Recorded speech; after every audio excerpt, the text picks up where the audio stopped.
All right, welcome back. I didn't do a very good job last time in the last video of getting you guys down to where you could actually see what I was doing. I don't think I made an effort, but it didn't work out. So I'm gonna try this close-up situation here. So it should be a pretty cut and dry video just on priming. There's a dozen different ways to prime stuff. Well, I think there's probably 1, 2, 3, maybe 4 or 5 different ways. But the this is the one I tend to use. Just because I like the way the function of it, because I like pulling down the seat on them versus like my rock chugger. I got to pull up on it, the seat on them, and it's kind of awkward for me. It's personal preference anyway. But this is the Lee Prime on die is what they call it. This comes with this here, 2 of these actually, one for large, one for small, and then this top plate here. So this piece there. So you just put your shell in there and bring it down on top of it. So it comes with 2 of these and then 1 of these here.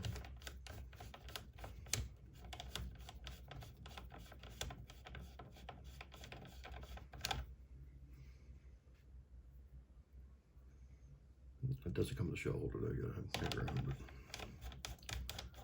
everybody does at this point.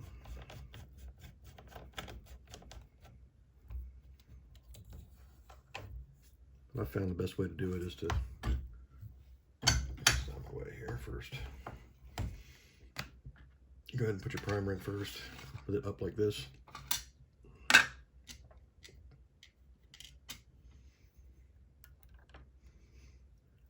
Lift it up just a little bit.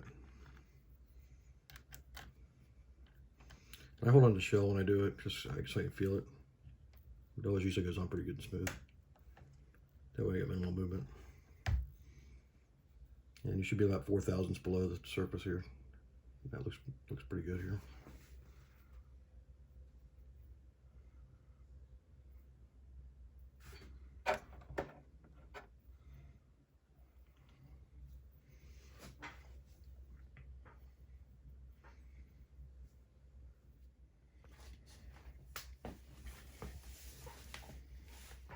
I do pistol brass the same way. I put the same bevel on there, and I put the cleaning, the primer pocket exactly the same as I do with rifle brass. If it's new to me, brass, if it's once I've reloaded it once and I'm picking it back up again, I just run them through the ultrasonic cleaner, and it turns out just fine.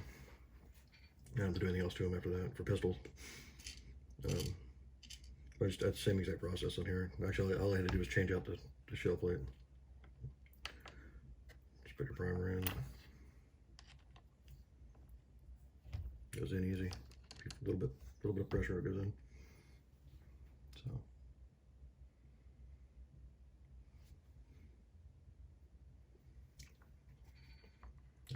That's all I do for that. I know I've never tried the hand primes before. They might work good. I'm not sure. I've just never had the chance to try one out. I know all the ones that are on my presses though, they work good. They kind of work, and they're not like 100% all the time like this is. It's slower though, but it always works. I've done lots of rounds on it too.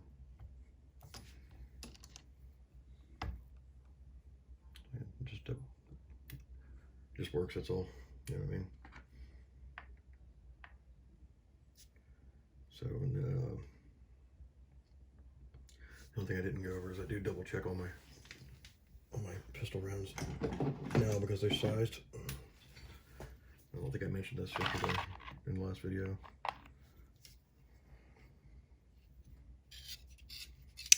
I use my calipers to check the just the overall. Make sure I'm 1/750.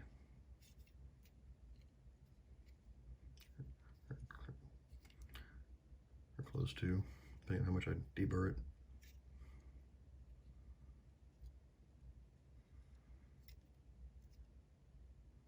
And you guys that, when you hold your calipers, do this with them.